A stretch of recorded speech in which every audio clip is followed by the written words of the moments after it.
నమస్కారం. సుఖీభవకు స్వాగతం. ఈ రోజు సుఖీభవలో ఏసీ చల్లదనంతోనూ సమస్యల తాకిడి, స్వల్ప ధ్యానంతోనూ ప్రయోజనాలెన్నో, ఎండల్లో బిగుతు దుస్తులతో బేజారు, కళ్ళు ఎర్రబారటం, అలర్జీనా ఇన్ఫెక్షనా, ఇంకా హెల్త్ టిప్. బయట ఎండలు మండిపోతున్నప్పుడు ఏసీ గదిలో కూర్చోవటం అనేది మనకు స్వర్గంలా హాయిగా అనిపిస్తుంది. కానీ గంటల తరబడి ఏసీ గదుల్లో కూర్చొని గడుపుతూ ఉంటే కొన్ని రోజులకు ముక్కు మూసుకుపోవటం, గొంతు ఎండిపోవటం, చెవులు సరిగ్గా వినిపించకపోవటం వంటి ఇబ్బందులు ఎదురవుతాయని హెచ్చరిస్తున్నారు డాక్టర్లు. చల్లటి ఏసీ గదుల్లో గంటల తరబడి గడపటం ఎందుకు మంచిది కాదో ఇప్పుడు తెలుసుకుందాం.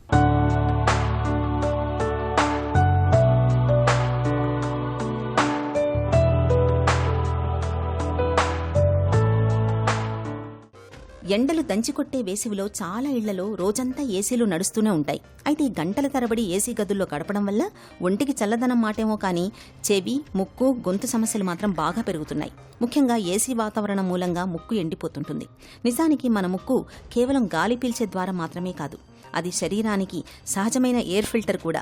ముక్కులో ఉండే చిన్న చిన్న రోమాలు, మ్యూకస్ పొర ఇవన్నీ బయట నుంచి వచ్చే దుమ్ము, వైరస్లు, బ్యాక్టీరియాను అడ్డుకుంటాయి. కానీ ఏసీ గదుల్లో గాలి చాలా పొడిగా ఉంటుంది. ఈ పొడి గాలి మూలంగా ముక్కులోని మ్యూకస్ పొర ఎండిపోతుంది. దీంతో ముక్కులోని రక్షణ కవచం బలహీనపడుతుంది. ఫలితంగా తరచూ జలుబు, ముక్కు మూసుకుపోవడం, తుమ్ములు, గొంతులో గరగర ఇలా ఎన్నో సమస్యలు పెరుగుతాయని చెబుతారు డాక్టర్లు. ఇప్పుడు ఎండలు బాగా ఎక్కువగా ఉన్నాయన్నమాట. ఈ సంవత్సరం చూసినట్లయితే మన చుట్టుపక్కల వాతావరణంలో పొల్యూషన్స్ ఎక్కువైపోయి, ఎండలు ఎక్కువైపోయి, డ్రైనెస్ కూడా పెరిగింది. అంటే ఇప్పుడున్న ప్రజెంట్ వాతావరణాన్ని డ్రై పొల్యూటెడ్ హాట్ వెదర్ అంటాం. ఈ డ్రై పొల్యూటెడ్ హాట్ వెదర్లో మనం ఏంటంటే మన తాతను పట్టి మనం ఎయిర్ కండిషన్స్ కానీ, ఎయిర్ కూలర్స్ కానీ, ఫ్యాన్స్ కానీ కంటిన్యూస్గా వాడాల్సి వస్తుంది. ఎందుకంటే ఈ బయట ఈ ఎండలు ఎక్కువ ఉండటం వలన, పొల్యూషన్ కూడా ఎక్కువ ఉండటం వలన ఈ డ్రైనెస్ నుంచి మనము ఇంక్లూడింగ్ ఓల్డెన్ డేస్లో ఏంటంటే అట్లీస్ట్ నైట్ అన్నా బయటకు వచ్చేవాళ్ళు. ఇప్పుడున్న పరిస్థితుల్లో ఈ రేత్రి కూడా హాట్గా ఉండటం వలన ఎక్కువ మంది మనం ఇంట్లోనో, ఆఫీస్లో పనిచేసే వాళ్ళు ఆఫీస్లోనూ ఉంటున్నారు. మనం ఇంట్లో ఉన్నా, ఆఫీస్లో ఉన్నా కూడా కంటిన్యూస్గా మనం ఎయిర్ కండిషన్స్, ఎయిర్ కూలర్స్, ఫ్యాన్లు వాడాల్సి వస్తుంది. వీటి వలన ఈ సమ్మర్లో మనకి ఈ డిస్కంఫర్ట్, మన బాడీలోనూ డిస్కంఫర్ట్ పెరుగుతుంది.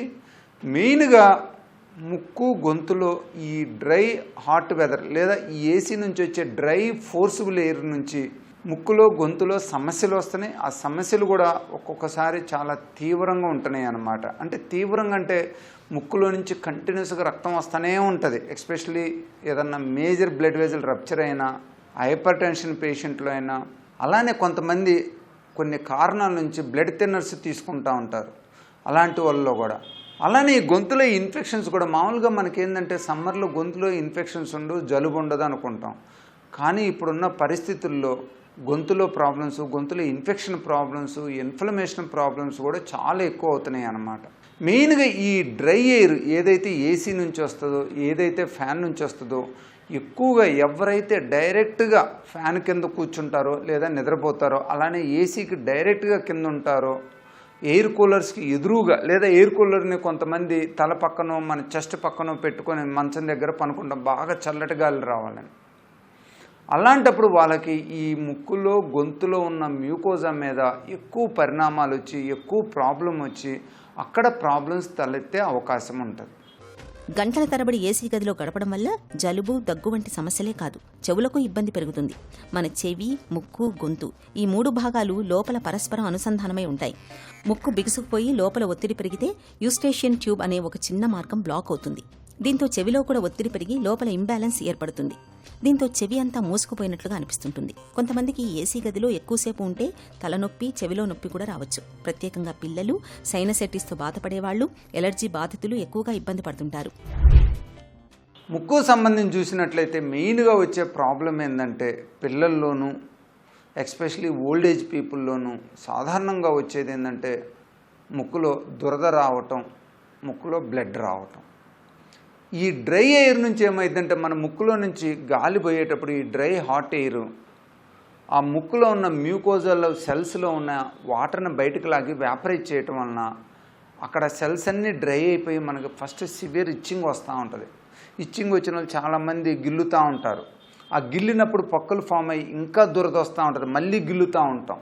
సో రిపీటెడ్గా గిల్లటం వలన ఈ ముక్కు ఫ్రంట్ భాగంలో దాన్ని వెస్టిబ్యూల్ ఏరియా అంటాం, నేసల్ ఓపెనింగ్, ఆ ఏరియాలో ఇన్ఫెక్షన్స్ వచ్చే అవకాశం ఉంటుంది.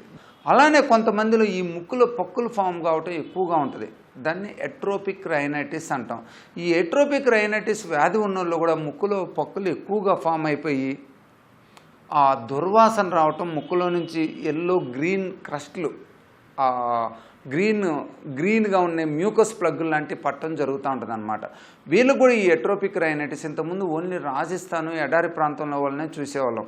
కానీ ఇప్పుడు ఈ టెంపరేచర్స్ అనేవి అబ్నార్మల్గా పెరగటం వలన మనం రొటీన్గా కూడా అన్ని ఏరియాస్లో కూడా ఈ ఎట్రోపిక్ రైనైటిస్ ప్రాబ్లం అనేది చాలా ఎక్కువైపోతుంది అనమాట.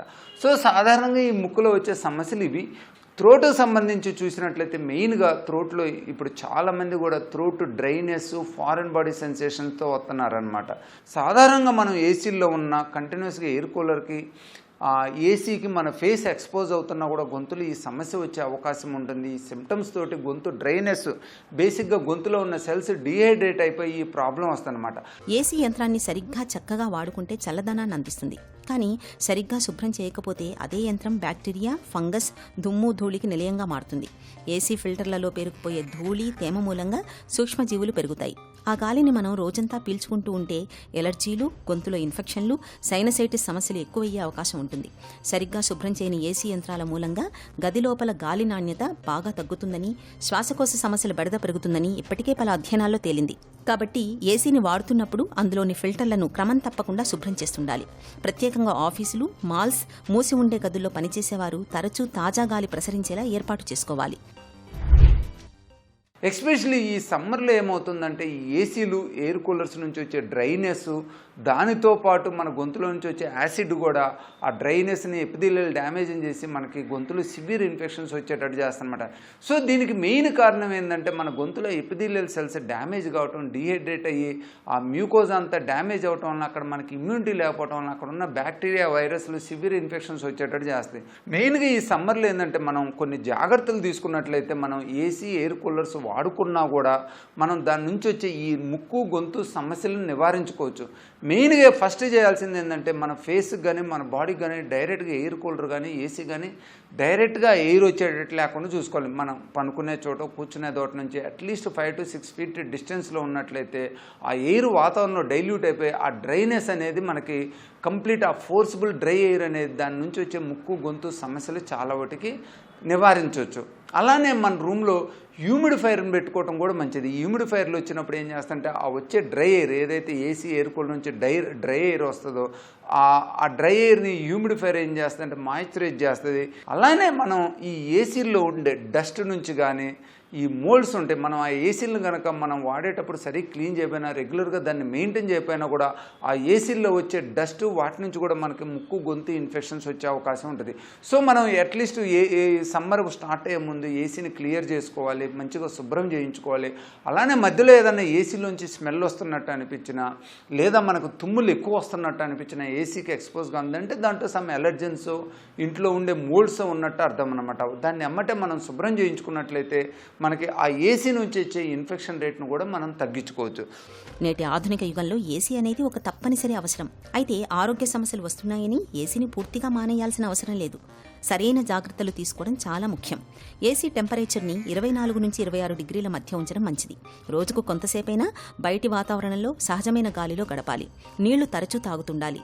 గదిలో తగినంత తేమ ఉండేందుకు ఇండోర్ ప్లాంట్స్ని పెంచడం లేదా హ్యూమిడిఫైర్ని వాడుకోవాలి. ముక్కు, గొంతు ఎండిపోయినట్లుగా అనిపిస్తుంటే వెంటనే నేసల్ స్ప్రే వాడుకోవడం, ఆవిరి పట్టుకోవడం మంచిది. ఇక ఏసీ ఫిల్టర్లను తరచూ శుభ్రం చేస్తుండాలి.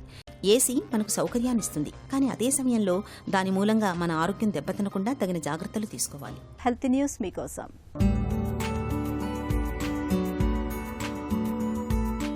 నిత్యం కాసేపు ధ్యానం చేయటం వల్ల పలు శారీరక, మానసిక ప్రయోజనాలు చేకూరుతున్నట్లు ఇప్పటికే చాలా అధ్యయనాల్లో వెల్లడైంది. ధ్యానంతో ఒత్తిడి, ఆందోళన తగ్గుముఖం పడతాయి. విషయగ్రహణ సామర్థ్యం, భావోద్వేగాల నియంత్రణ మెరుగవుతాయి. అయితే ఇది ఎంత వేగంగా మెదడు పనితీరును ప్రభావితం చేస్తుంది? బెంగళూరులోని నిమ్హాన్స్కు చెందిన పరిశోధకుల అధ్యయనం ఈ విషయం గురించి తెలుసుకోవటానికి ప్రయత్నించింది. ధ్యానం మొదలుపెట్టిన 2-3 నిమిషాల్లోనే మెదడు తరంగాల పనితీరులో గణనీయమైన మార్పులు ఆరంభమైనట్లు అధ్యయనంలో తేలింది. ఈ మార్పులు 7 నుంచి 10 నిమిషాల మధ్యలో గరిష్ట స్థాయికి చేరుకుంటున్నట్లు బయటపడింది. అంటే కొద్దిసేపు ధ్యానం చేసినా సరే నాడీ ప్రతిస్పందనలు గణనీయంగా ఉత్తేజితం అవుతున్నాయన్నమాట. అయితే మెదడు తరంగాల రకం, వీటి ఉధృతి ఆయా వ్యక్తుల ధ్యానం అనుభూతి మీద ఆధారపడి ఉంటుండడం గమనార్హం. తొలి 2-3 నిమిషాల్లో మెదడు తన విద్యుత్ తీరును రోజువారీ వ్యవహారాల సమయంలో ఉండే స్థితి నుంచి విశ్రాంతి స్థితి మార్చుకుంటున్నట్లు పరిశోధకులు గుర్తించారు. ఈ దశలో ప్రశాంతత, ఏకాగ్రతతో ముడిపడిన ఆల్ఫా, బీటా తరంగాల్లో పెరుగుదల కనిపించింది. అప్రమత్తత, ఏకాగ్రతతో ముడిపడిన బీటా-1 తరంగాలు కూడా ఎక్కువయ్యాయి. అదే సమయంలో మత్తును కలిగించే డెల్టా తరంగాలు తగ్గాయి.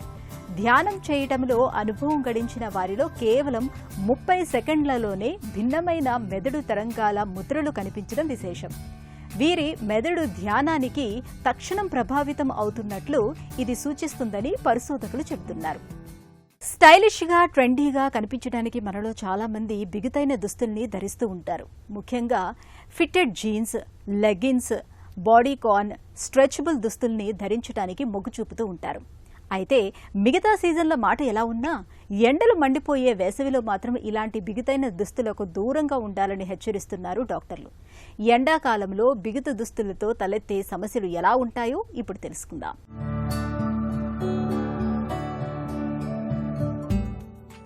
మనలో చాలా మంది ఫ్యాషన్తో పాటు స్టైలిష్గా, ట్రెండీగా కనిపించడం కోసం చాలా మంది బిగుతైన దుస్తులు ధరిస్తుంటారు. ముఖ్యంగా ఫిట్టెడ్ జీన్స్, లెగ్గిన్స్, బాడీకాన్ డ్రెస్సులు, స్ట్రెచబుల్ దుస్తులు ఇష్టపడుతుంటారు. అయితే అన్ని కాలాల్లోనూ ఒకే రకమైన దుస్తులు వినియోగించడం మంచిది కాదు. ముఖ్యంగా ఎండల తీవ్రత ఎక్కువగా ఉండే వేసవిలో బిగుతైన దుస్తులు ధరించడం ఏమాత్రం మంచిది కాదు. బిగుతు దుస్తులు శరీరానికి అంటుకుపోయి శరీరానికి గాలి తగలకుండా చేస్తాయి. దీనివల్ల చర్మ, ఇతర ఆరోగ్య సమస్యలు రావచ్చు. చర్మం ఎరుపుగా మారడం, దద్దుర్లు, చర్మంపై మచ్చలు ఏర్పడొచ్చు. ఒక్కోసారి అవి పుండ్లు అయ్యే ప్రమాదం కూడా ఉంది. బిగుతైన దుస్తులు శరీరంలో రక్త ప్రసరణకు ఆటంకం కలిగిస్తాయి. శరీరంపై చారలు, అవయవాలు తిమ్మిరి పట్టడం, పాదాలు మొద్దుమారడం జరుగుతాయి. అంతేకాదు బిగుతు దుస్తుల మూలంగా వేసవిలో ఒకటే చిరాకుగా ఉంటుంది. బాడీ ఫిట్ దుస్తులు, స్ట్రెచ్ దుస్తుల ద్వారా గ్యాస్ట్రో సమస్యలు, కడుపు, పేగులపై ఒత్తిడి పడుతుంది. వీటికి తోడుగా శరీరం జలధరింపు, చర్మం మంట పుట్టడం వంటి సమస్యలు వస్తాయని నిపుణులు చెబుతున్నారు. కాబట్టి ఈ సీజన్లో కాస్త వదులుగా ఉండే సింథటిక్, పాలిస్టర్, నైలాన్తో తయారైన దుస్తుల్ని ధరించడం మేలు. ఇవి శరీరానికి బాగా గాలి తగిలేలా చూస్తాయి. చెమటను పీల్చుకొని చర్మ వ్యాధులు రాకుండా కాపాడతాయి. చికాకు, అలర్జీలను కలిగించవు. ఎండాకాలంలో వదులుగా ఉండే లేత రంగు దుస్తులు ధరించడం మంచిది. ఇవి వేడిని తక్కువగా గ్రహిస్తాయి. దీనివల్ల శరీరం చల్లగా ఉంటుంది. దీనితో పాటు లెనిన్, ఖాదీ దుస్తులు వేసవిలో స్టైలిష్గా, సౌకర్యవంతంగా ఉంటాయి. నిద్రపోయేటప్పుడు సౌకర్యవంతమైన వదులు దుస్తులు ధరించాలి. ఇది నిద్ర నాణ్యతను పెంచుతుంది. కాటన్ వంటి గాలి ఆడే వస్త్రంతో చేసిన లోదుస్తులు ధరిస్తే అంటువ్యాధులు దరిచేరకుండా ఉంటాయి. రాత్రిపూట సరిగ్గా నిద్ర లేకపోతే ఉదయం లేచేసరికల్లా కళ్ళు ఎర్రబారి కనిపించడం మనలో చాలా మందికి అనుభవమే. ఇక మద్యం తీసుకున్నప్పుడు, కోపానికి గురైనప్పుడు కొంతమందిలో కళ్ళు చింతనిప్పుల్లా ఎర్రబారుతూ ఉంటాయి. అయితే ఇవేవీ లేకుండానే కొంతమందికి కళ్ళు తరచుగా ఎర్రబడుతూ ఉంటాయి. కళ్లల్లో దురద, నీళ్లు కారడం, మంట పెట్టడం వంటి లక్షణాలు కనిపిస్తూ ఉంటాయి. అసలు కళ్ళు ఎందుకు ఎర్రబారుతాయి? ఇందుకు కారణం అలర్జీనా, కంటి ఇన్ఫెక్షనా? ఈ విషయం గురించిన పూర్తి వివరాలని డాక్టర్ని అడిగి ఇప్పుడు తెలుసుకుందాం.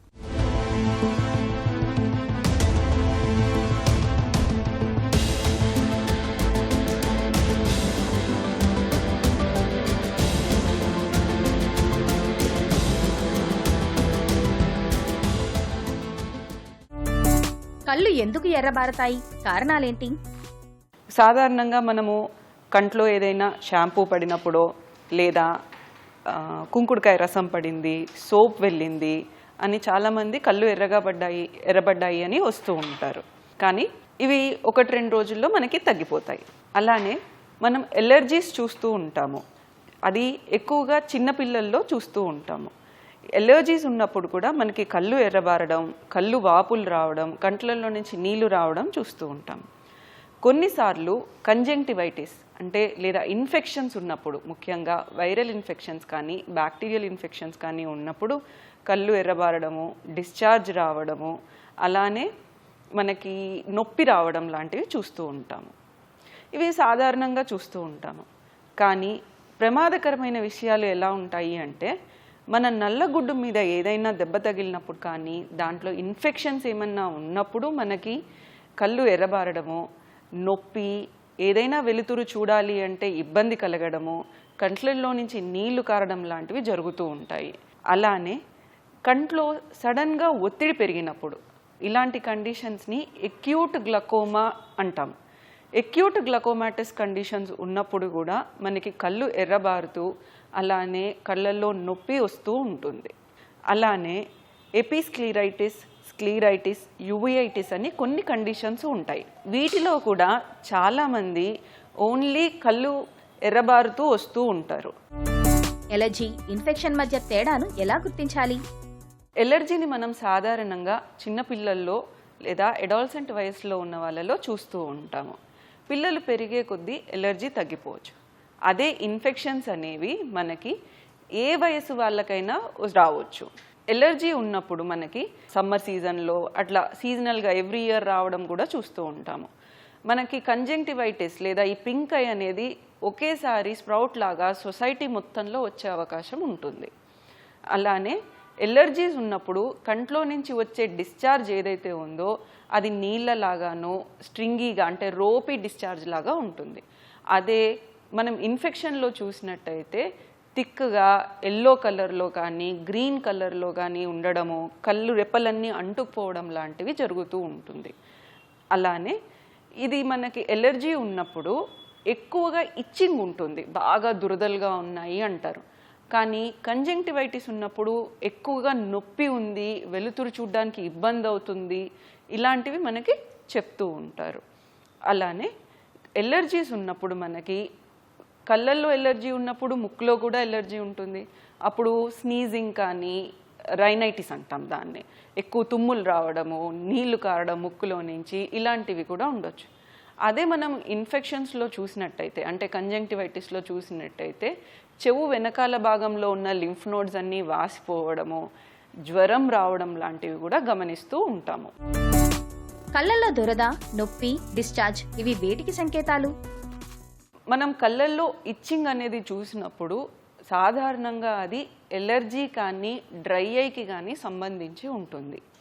యూజువల్గా ఎలర్జీ కానీ డ్రై ఐ కానీ ఉన్నప్పుడు మనకి ఇచ్చింగే ప్రధానంగా ఉంటుంది, నొప్పి కానీ ఇవి కానీ తక్కువగా ఉంటాయి. మనం ఎప్పుడైతే నొప్పి, కంట్లో నుంచి నీళ్లు కారడం లేదా గట్టిగా ఊసులు కారడము, కళ్ళు రెప్పలు అతుక్కుపోవడము ఉన్నప్పుడు అది ఇన్ఫెక్షన్కి సంకేతాలు. చాలా మంది సొంతంగా ఐ డ్రాప్స్ వాడుతుంటారు, ఇలా వాడటం సరైందేనా? చాలా మంది స్టిరాయిడ్ ఐ డ్రాప్స్ వాడుతూ ఉంటారు. ఒకసారి ఎప్పుడో ఎర్రగా అయ్యగానే డాక్టర్ ఒకటి రాసిచ్చారు అని చెప్పి ప్రతిసారి ఎర్రగైన ప్రతిసారి దాన్నే వేసుకుంటూ ఉంటారు. ఇది చాలా చాలా ప్రమాదకరమైన విషయం. ఎందుకు అంటే స్టిరాయిడ్ ఐ డ్రాప్స్ అనేవి మనము ఎక్కువగా వాడడం వల్ల మనకి గ్లకోమా అండ్ క్యాట్రాక్ట్ వచ్చే అవకాశం చాలా ఎక్కువగా ఉంటుంది. క్యాట్రాక్ట్ వచ్చినప్పుడు మనం కంపల్సరీ క్యాట్రాక్ట్ సర్జరీ చేయాల్సి వస్తుంది. కానీ గ్లకోమా అనేది ఒక ఇర్రివర్సిబుల్ డ్యామేజ్ అయిపోతుంది. ఎందుకు అంటే కంట్లో ఒత్తిడి పెరగడం వల్ల నరాలు శాశ్వతంగా దెబ్బతిని కోలుకోకుండా చూపు పోయే అవకాశం కూడా ఉంటుంది. కళ్ళు ఎర్రబారినప్పుడు వెంటనే చేయాల్సిన ఫస్ట్ ఎయిడ్ ఏంటి? కళ్ళు ఎర్రబారినప్పుడు ఫస్ట్ ఎయిడ్ గురించి మాట్లాడితే కళ్ళుని బాగా కడగాలి. బాగా అంటే కనీసం 5 నుంచి 10 నిమిషాల వరకు మంచి నీళ్ళు లేదా తాగే నీళ్ళు లేదా సెలైన్ తోటి మనము కడగాలి. కంట్లో ఏదైనా నలకలు కానీ చిన్నవి కానీ పడినప్పుడు అవి క్లియర్ అయిపోతూ ఉంటాయి. అవి కాని పక్షంలో ఖచ్చితంగా డాక్టర్ని సంప్రదించాల్సి ఉంటుంది. కళ్ళు ఎర్రబారడంతో పాటు నొప్పి కానీ ఏదైనా డిశ్చార్జ్ కానీ ఏదైనా వెలుతురు చూసేటప్పుడు ఇబ్బందిగా ఉంటే మాత్రం వెంటనే డాక్టర్ని సంప్రదించాల్సి ఉంటుంది. కళ్ళు ఎర్రబారే సమస్యకు చికిత్స ఎలా ఉంటుంది? మన కళ్ళు ఎర్రబారే విషయం ట్రీట్మెంట్కి వస్తే మనం ఫస్ట్ అసలు ఎందుకు ఈ ప్రాబ్లం మనకి వస్తుంది అనేది మనం చూసుకుంటూ ఉండాలి. చిన్న చిన్న విషయాల్లో ఏదైనా పడింది అన్నప్పుడు మనం దాన్ని బాగా వాష్ చేసి, ఏదైనా నలకలు కానీ లోపల దుమ్ము ధూళి ఉంటే వాటిని తీసేసి మనం యాంటీబయాటిక్ డ్రాప్స్ వాడితే సరిపోతుంది. అలానే ఎలర్జీస్ ఉన్నప్పుడు, అది పిల్లల్లో ఉన్నప్పుడు, స్టార్టింగ్ స్టేజెస్లో ఉన్నప్పుడు కంటిన్యూస్గా యాంటీహిస్టమినిక్ డ్రాప్స్ వాడితే సరిపోతుంది. కానీ సివియర్ స్టేజెస్లో ఉన్నప్పుడు మల్టిపుల్ మొడాలిటీస్ ఆఫ్ ట్రీట్మెంట్ అవసరం అవుతుంది. అలానే డ్రై అయి ఉన్న వాళ్ళు, ఈ మధ్యలో మనము ఎక్కువగా ఎక్కువ కంప్యూటర్ వాడేవాళ్ళు, సాఫ్ట్వేర్ ప్రొఫెషనల్స్లో కూడా రెడ్ ఐస్ చూస్తున్నాము. దీనికి రీజన్ డ్రై ఐస్. సో ఇలాంటప్పుడు మనము డ్రై ఐ ట్రీట్మెంట్ అంటే లూబ్రికెంట్ ఐ డ్రాప్స్ ఇవ్వడము, అలానే లైఫ్ స్టైల్ మోడిఫికేషన్స్ అంటాం, ఏసీని సరిగ్గా వాడుకోవడము, ఫ్యాన్ కింద ఉండకుండా ఉండడం, ప్రొటెక్టివ్ గ్లాసెస్ పెట్టుకోవడం, ఇలాంటివన్నీ అడ్వైస్ చేస్తూ ఉంటాం. అలానే సీరియస్ ప్రాబ్లమ్స్ ఉన్నప్పుడు, ఎప్పుడైతే మనకి రెడ్ ఐతో పాటు ఫోటోఫోబియా, పెయిన్ ఉంటాయో అది చాలా సీరియస్ ప్రాబ్లం కింద కన్సిడర్ చేస్తాము. దానికి అనుగుణంగా కెరటైటిస్ ఉందా, ప్రాబ్లం ఏముంది అని చూసి ఇన్ఫెక్షన్స్ రాకుండా మనం యాంటీబయాటిక్స్ డ్రాప్స్ ఇవ్వాల్సి ఉంటుంది. అలానే కంట్లో ఒత్తిడి పెరిగి మనకి ఎప్పుడైతే కళ్ళు ఎర్రబారి నొప్పి వస్తాయో దాన్ని అక్యూట్ గ్లకోమాటస్ కండిషన్స్ అంటాం. ఇలాంటి వాటిలో దానికి తగ్గట్టుగా ట్రీట్మెంట్ ఇవ్వాల్సి ఉంటుంది. మనము ఫస్ట్ 2-3 డేస్లో డ్రాప్స్ వేసి అది ప్రెషర్స్ని తగ్గించి అవసరం ఉన్నప్పుడు యాగ్ పెరిఫెరల్ ఐరిడాటమీ అంటాం. అంటే ఐరిస్లో చిన్న హోల్ చేస్తామన్నమాట. ఎందుకు? మళ్ళీ ఫ్యూచర్లో ఇలాంటి అటాక్స్ రాకుండా ఉండడానికి చేస్తాము. అలానే క్యాట్రాక్ట్ వల్ల గ్లకోమా కూడా ఎక్కువ ఒత్తిడి పెరిగి గ్లకోమా వచ్చే అవకాశం కూడా ఉంటుంది. అలాంటప్పుడు మనం ఫస్ట్ 2 డేస్లో ప్రెషర్స్ తగ్గించి క్యాట్రాక్ట్ సర్జరీ కూడా చేయాల్సిన అవసరం ఉంటుంది. అలానే సీరియస్ ప్రాబ్లమ్ ఆఫ్ యువిఐటిస్ ఉన్నప్పుడు మనం, ఇది పిల్లల్లో ఉండొచ్చు, అడాల్సెంట్స్లో ఉండొచ్చు, పెద్దల్లో కూడా రావచ్చు. ఇది ఉన్నప్పుడు మనము కంపల్సరీ సిస్టమిక్ ఎవాల్యుయేషన్ అనేది చేయాలి. అంటే బాడీలో ఇంకేమన్నా టెస్ట్, అంటే రుమటాయిడ్ ఆర్థరైటిస్ వల్ల కూడా మనకి కళ్ళు ఎర్రపడవచ్చు, వేరే ప్రాబ్లమ్స్ అన్నిటి వల్ల కూడా కళ్ళు ఎర్రపడవచ్చు. దీనికి ఒక సిరీస్ ఆఫ్ బ్లడ్ టెస్ట్స్ ఉంటాయి. అవన్నీ మనం చేసుకొని దాని కారణం ఏంటో కనిపెట్టి దానికి మనం ట్రీట్మెంట్ ఇచ్చినట్టయితే మనకి యువిఐటిస్ ప్రాబ్లం కూడా తగ్గుతుంది. కళ్ళు ఎర్రబడటం అనేది చూడటానికి చిన్న విషయంగానే అనిపించవచ్చు, కానీ దాని వెనక అలర్జీ, తీవ్రమైన ఇన్ఫెక్షన్లు కూడా కారణంగా ఉండొచ్చని గుర్తుంచుకోవాలి. అశ్రద్ధ చేయకుండా సకాలంలో చికిత్స తీసుకోవాలి. సొంతంగా డ్రాప్స్ వేసుకోవడం, మందులు వాడటం అసలే వద్దు. ఒక చిన్న చిట్కా మీకోసం. ఎండ వేడికి చెమటలు ఎక్కువగా పడుతూ ఒంట్లో ద్రవనష్టం జరుగుతున్నప్పుడు 1/2 లీటరు నీళ్లలో పిడికెడు చక్కెర, 3 చిటికెల ఉప్పును కలిపిన ద్రావణాన్ని తరచుగా తాగుతూ ఉండండి. డీహైడ్రేషన్ ప్రమాదం తప్పుతుంది.